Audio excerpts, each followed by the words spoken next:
na Pangulong ng Pilipinas, Mayor Rodrigo Roa Duterte.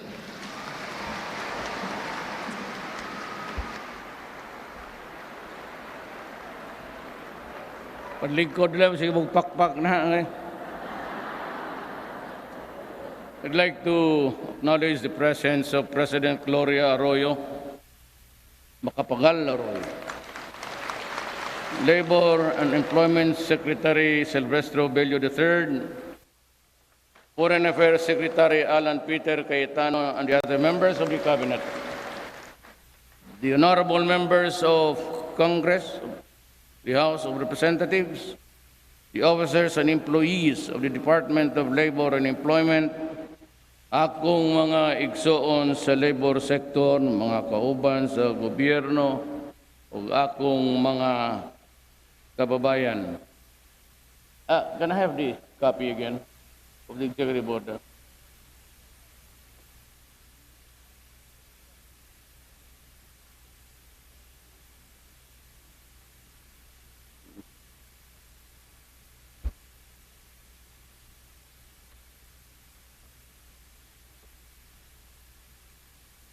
I'd like to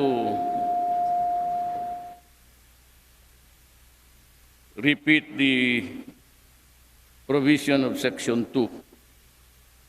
Prohibition against illegal contracting or subtracting. Walay multiplication o division dere, ha? Contracting and subcontracting for undertaking to circumvent the workers' right to security of tenure. Self-organization and collective bargaining agreement is hereby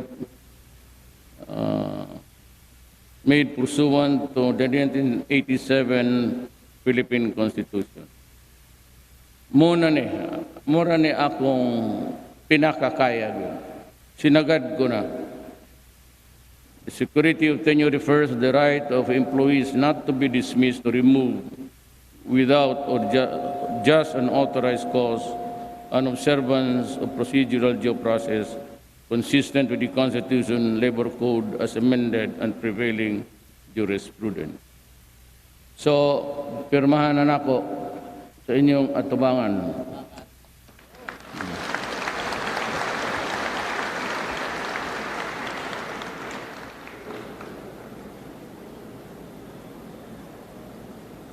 Wala na ako papirmahin ganina kay gusto na ko ako'y mupirma sa inyong atubangan.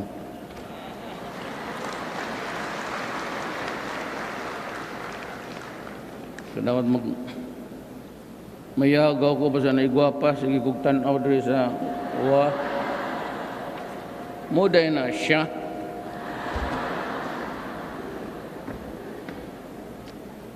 Well, I hope that with all that I can do legally, there could be an impact sa inyong reklamong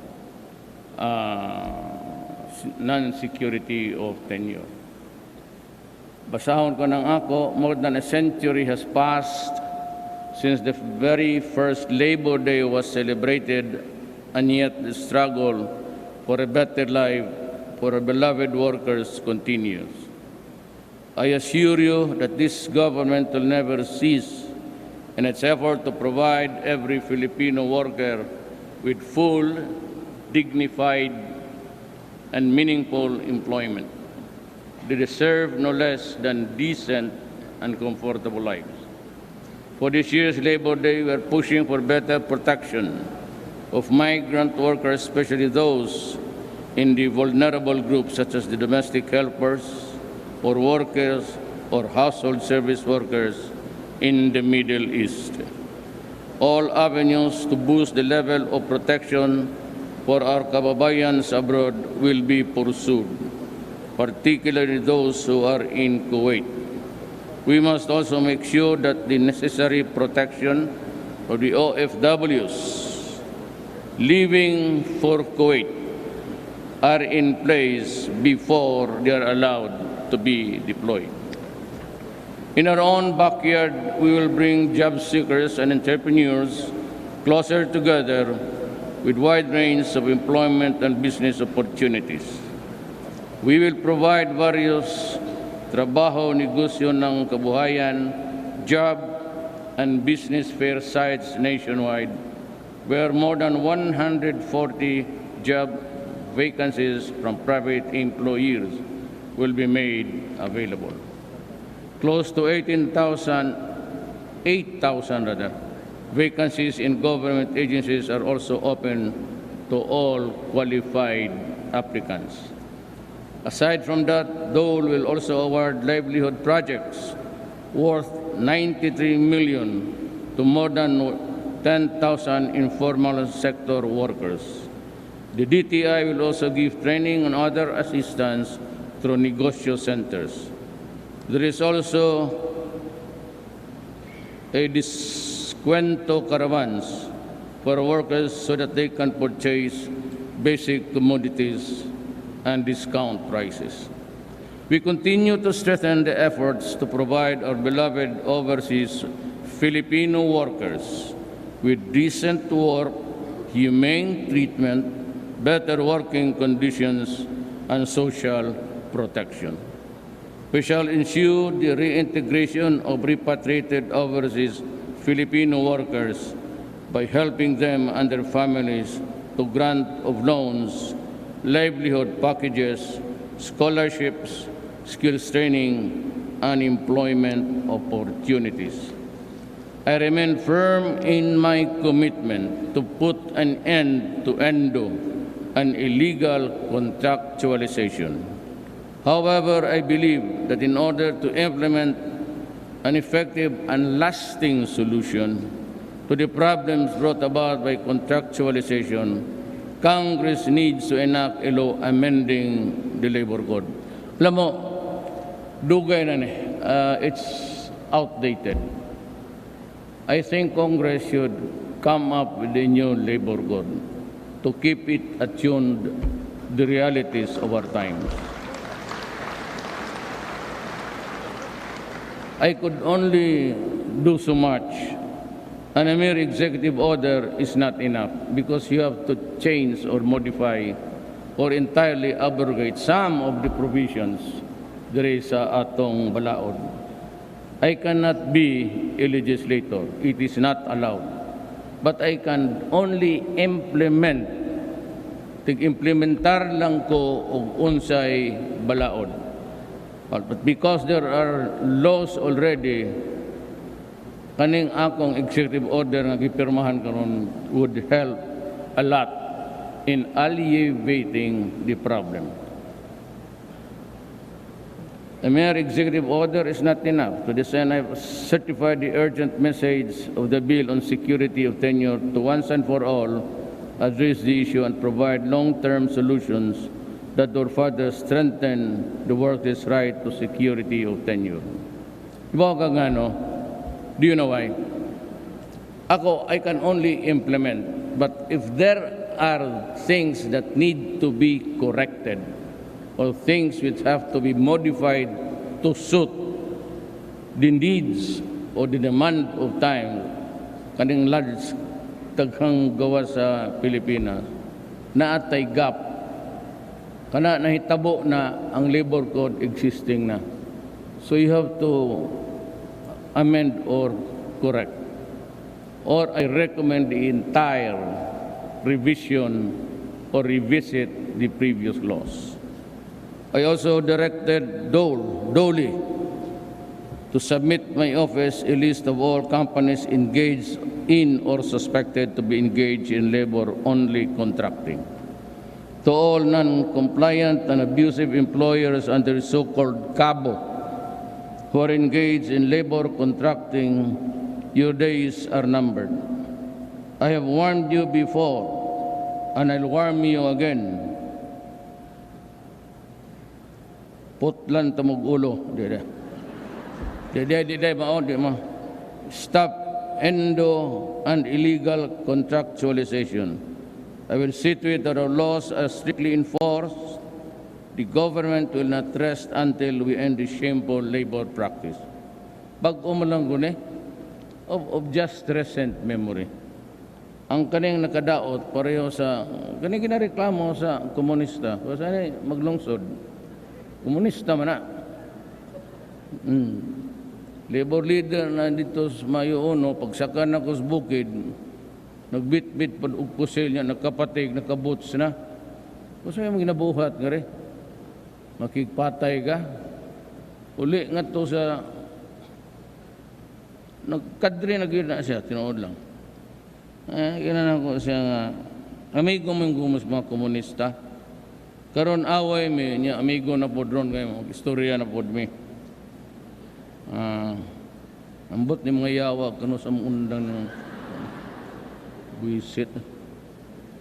Pero, siya ba na si Kim Cho? Ikaw yan, ma'am.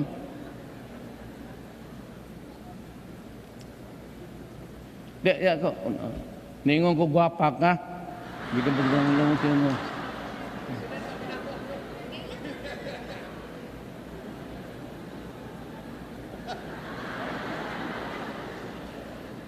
Nasa ka ito to?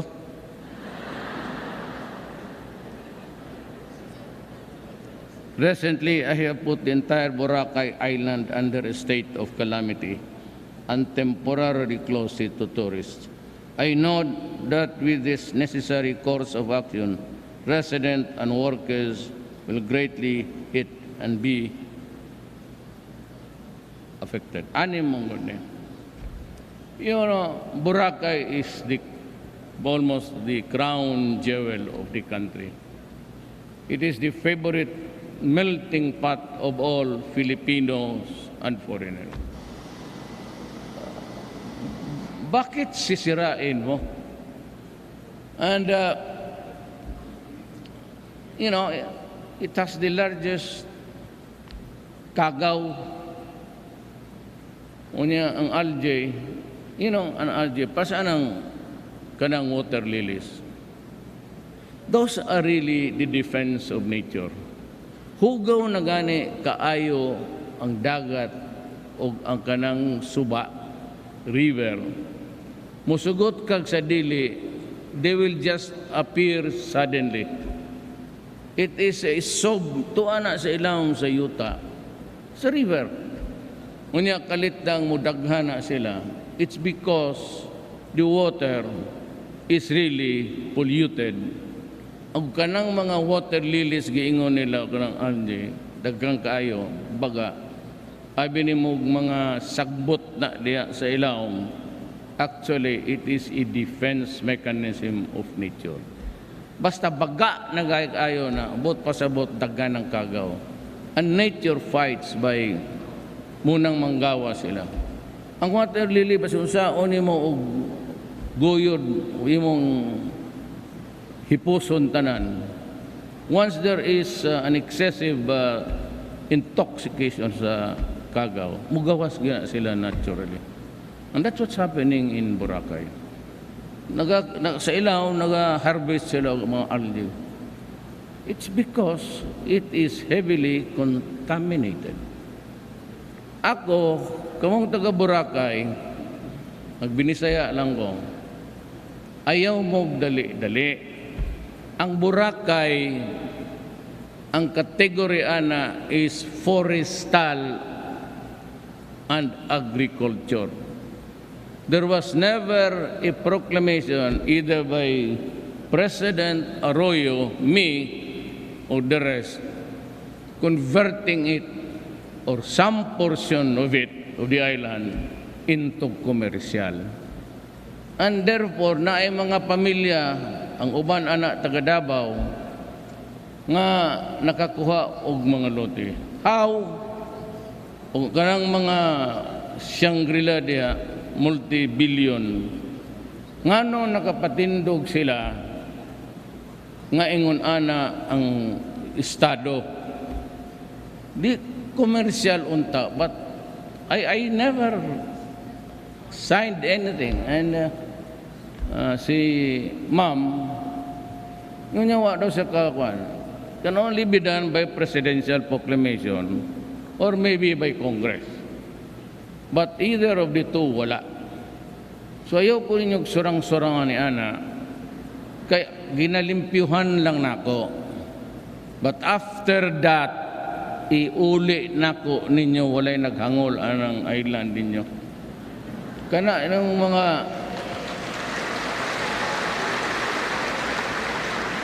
kung na mangkungan ha, dili kay mo tayo lang ako sa island, di po ko maligo. Magsuro-suroy lang ko sa baybayon. Kay kanang mga babaeng, halos maghubo na lang. Pareha ni Secretary Simato. Gisugo na ko adto-ngadto. Nga pag-ugba ang gawa sa newspaper, nagsusuroy da place dagat, nagsigtan out ng mga babaeng puti. Nakita na picture ko, unsa ka man, gisugo taga nga to pagpanlimpyo. Manong kasuroy-suroy ka man dia? Pero Roy Simato, si former general, assigned sa Davao niya to. Ed De Rosario sa NHN, assigned na task force Davao. Kailan ako na silang tanan. Masaligan gin ako. Anyo, recently retired as the Chief of Staff. Istrikto kay na sa mga pulis. Otong sige kog ingon, kinsa may inyong gustong iilis, so I rattled off 3 or 4 names. Ingon dahil sila pag-abot kang agwayaldi. Ayaw na, sir. Porbidang istrikto po na. Manipa pa na. Sir, huwag na siya lami. Ngilad o batasan. Kaamo ba? Anak dahi na siya? Hala, ngilad dahi niya, no? Sir. Mga tuwi po kawon, may kasaba, patiran. Anak na siya, ha? Sige. Kung ang istorya tawag na kusbong, Bong, ingnas anyo, si Agbayalde mo ibutang. Kaigit-igit ro mga buang. So, hindi gusto nga istrikto. Ay, gobyerno kinalang istrikto. Takay dili ni ato. Dili man nga imo propiedad nga imo lang dua-duaan. You know, there is only time to be maybe soft and a time to be hard. But if it is something that would destroy, dili man na inyo. I'd like to say, I more or less, para mo advertisements o sa watch, that you just take care of it for the next generation. Sabi mo yung mga anak ninyo, napay pakigkitaan. But you have to maintain a certain level of sanitation and environment, at least tolerable. Ang akong katingad, nganong nisugot mo diya, kamo sa mga residente, why did you agree nga ang kanang mga kanal diya gihimo og sewer og sewerage? Unya padung pagyud nga tos dagat. May lang untag tubol gwapa. Og tubol og tiguang.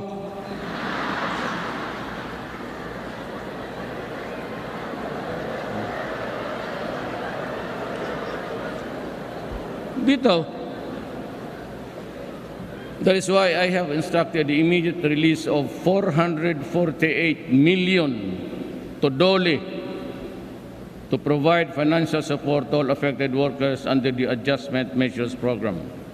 The financial support will start this May and shall be linked to active labor market programs such as employment facilities, services, training, and livelihood. Before I conclude, let me reiterate that I do not and will not tolerate corruption. Sigani lang ko, magkintog itang tanan sa gobyerno, kay wala gyud ko'y pasensya ni ana. Dagha mong masulti na ako. I've had my faults. Plenty. Pero kanang corruption, and I will continue to fire and fire. Ang ganing undersecretary ni Bebot, wasa kibaw, akong when the complainant signed the affidavit in my presence, well, you call her. So, I would call Bebo, tsaga po to revamp the entire kanang recruitment. Kanang mga recruitment po ay nakayawa diyan.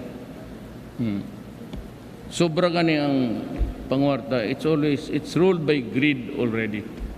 Ako unta basig half-half na lang. Tabang sa imong isig katao, nya mukita ka. Pero dito siya puta, puro kurakot na lang yawa. Binuang na na. O nga, daghang napasubo. And this is not the first time. May I remind you that it has become historical ngayong yun, ani. Dili na lang ko mo atake kay natay istoryang going on. Pero ang minimum na ko nga, kanang gustong mahawa, paulion yun. Ako'y mangitag kwarta, paulion tanan libre na. We will mobilize continuously until everyone who wants out there would come home. Di na lang ko makikuhan kay naa sila nga to eh. So soft landing lang yun ko, soft landing. Dili ko makapataka o yaw-yaw because so much is at stake. Pero ang problema lang sa pamasahe, akong pangayoon nga paulian na lang na pasayloan lang ilang mga sao o bayran ako ang ilang mga utang. But let them come home. And kung naanatanan nga rin, there will be a new set of rules. Ako na'y magbuot mismo. For example, any other contract signed by any agency of the government, kanang deployment of workers, one is that they must be treated decently as a human being, and they will be allowed, or they must be allowed to sleep at least 7 hours. Then they can cook their own food. No more confiscation of passport. Ibutang pag-abot nimo, there will be a table maybe in the airport sa paglagawas nimo, and you can deposit your and this should be allowed to own a phone so that they can immediately ask for assistance if they are in trouble. Naa sila'y day off, and they should be allowed to go out and visit our embassy for anything at all. Short of these things, I would direct the Labor Department to bahala nang magkalisod ta. Ang among balay, naman ko'y balay, kamong taga Davao, taga Davao, gamay mo lang na. Pero kung gusto mong mapuyo dito, matulog mo nga ito, dawaton ta mo. Pero tungod sa kagamay, kasi maabot tag 200, pagtuog na to, magtindog lang ta. Di markaya. Di ba po ka matumba kaya na may mong kasandigan.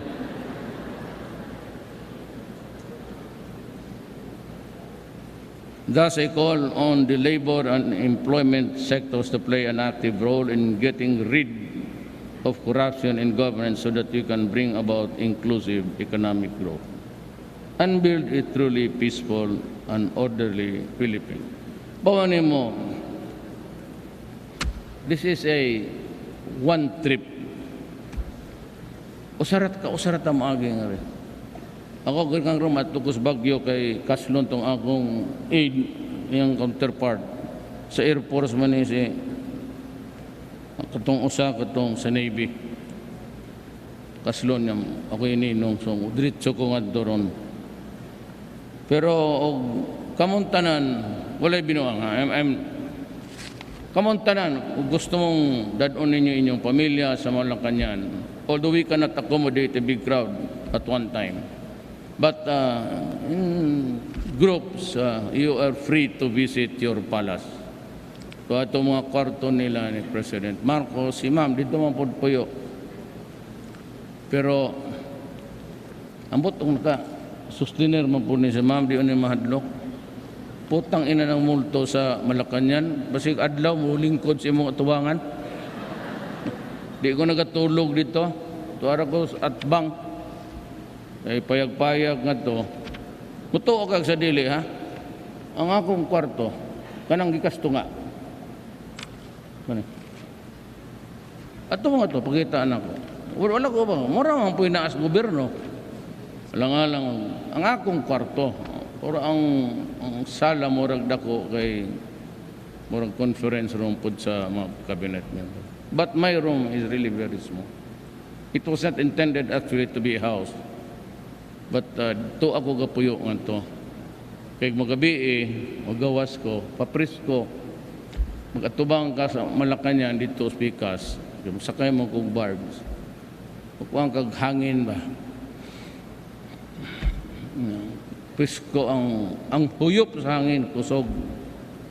Pero pag na tanang kagaw sa Pasig, suyop ni mo. Sigo ginong babre. Kasi na bad breath na kuha ni. No, Pasig.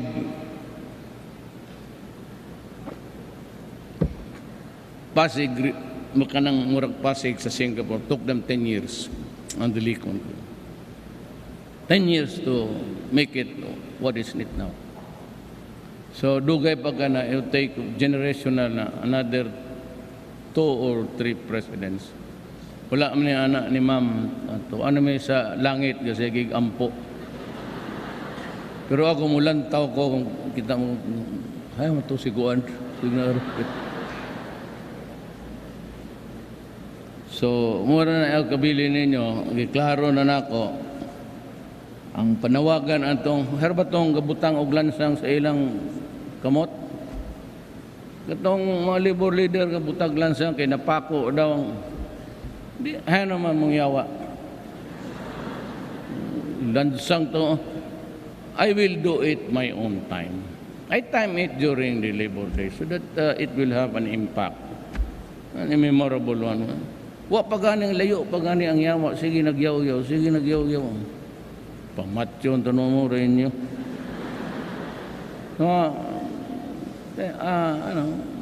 It's a timing, all timing in life. Para may impact po ba. At ako matong gituyo, you recall, di ko nakatubag. Duterte, pasista, bata ng kano. Putang ina, kanus apo na bata ng kano. Gusto magiging-istorya na nila. It's always a time for everything. A time to be mad and a time to be sober. A time to kill and a time for... So, panahon-panahon ang kalibutan. As I said, this is a one trip. So, I'm reminded of kami ni Bebot sa dormitoryo na mo. Sa law school kami. Nangato ng kabutang, nagyod sa kuan, labi. I expect to pass through this world but once. Any good therefore that I can do to my fellow creature, let me do it now. Let me not defer or neglect it, for I shall not pass this way again. Kisa pag hindi gusto mo tabang, magpabor ko kapitalista. No, without the kapitalista, wala man pud mo. Ug wala pud mo kapitalista. It's always a balancing thing. Without the capitalist man unsa man po atong i-generate og trabaho? So, wapoy unsaon ni mutang og kwarta, wapoy. But you know, there's somebody sa Bicol, ingon niya para Bicolano lang. Forgot he wrote me a letter dyan. Tanang taga Bicol nga mauli sa inyo, he will absorb everywhere. Iyang one, kaya sige na mag-construction. Kana lang railroad Manila to Bicol, pwerte ka na trabaho, anak. Dili man mo duhat tulo lang. Kada portion na nag-give employment. So, we're getting maybe good results sa atong negotiation. But next year, maluoy Ginoo, in the fullness of God's time, maybe we'll have a better Philippines. But kana good tanan, dili mandag revolution. Kana sila Joel Maglungsod, kana sila mga komunista. Amigo pugod na sila. Ana used to tanang mga army, police nga ilang madakpan, mabihag. Ako gi mangunay anywhere in Mindanao. Ako mulupad og helicopter, mulanding ko da sa Lasang. Paano ako? Amigo mami anak nila, nagkasugod lang eh. Give and take yun me. The problem when I became president, lain ang istorya. So magsulti sila pag-ana, talk, okay, we talk again. Pero no coalition government. Because the Constitution says that the power of sovereignty resides in the people. And all authority emanates from them. So if we cannot exercise all of the power of sovereignty, kay daghan ma, million god, we elect officials and leaders and members of Congress. Sila gitagaan, ako gitagaan, ipagunit lang for and in behalf of the Filipino people. We do not own it. So, kung kanang komunista gusto mo, pusod, payag ako. Nagpasod ng gani kong mga komunista, Tigualo. Mani, gusto naman undersecretary man ron. So, ako ba silang gi-accommodate? Pero kanang butang nga di nako mahatag, Big simply says that officials must be elected. So how can I? It's not mine to give. Maybe if we join government, ginang kubitaw sila na ito, ang original member sa Partido ng Bayan, ako pati si Bebot. At tumigman nila, post-Cory, revolt. Pero yung sige na mag-meeting, pumasok na yung hardcore, pati ang NPA, sabi ko kay Bebot, I will not and I cannot fight my own country. Lisod ni Bot, nauna ko guli na ayaw ko. But I am for the granting of, basta kaya lang. But, in a communist regime, I don't think I will survive. Basig ako na puno ay mag-rebelde. But kitantanan, wala kaming hangarin. Yung madalamig mga regalo, mga kwartas, dato, kita lang ko sa iyo. Pila ka tuig nga way bayad. Pag abot na ako, 10 days. Ulit na. Ang kanang pre-15, gihurot. Kuyuli na. Tagag tulog ka adlaw. Uli. Kaya ko ninyo binuangi. Wala ko yung ginapaborang. Ang akong oath of office, Filipino people. I am sworn to protect the people and preserve the Filipino nation. Daghang salamat.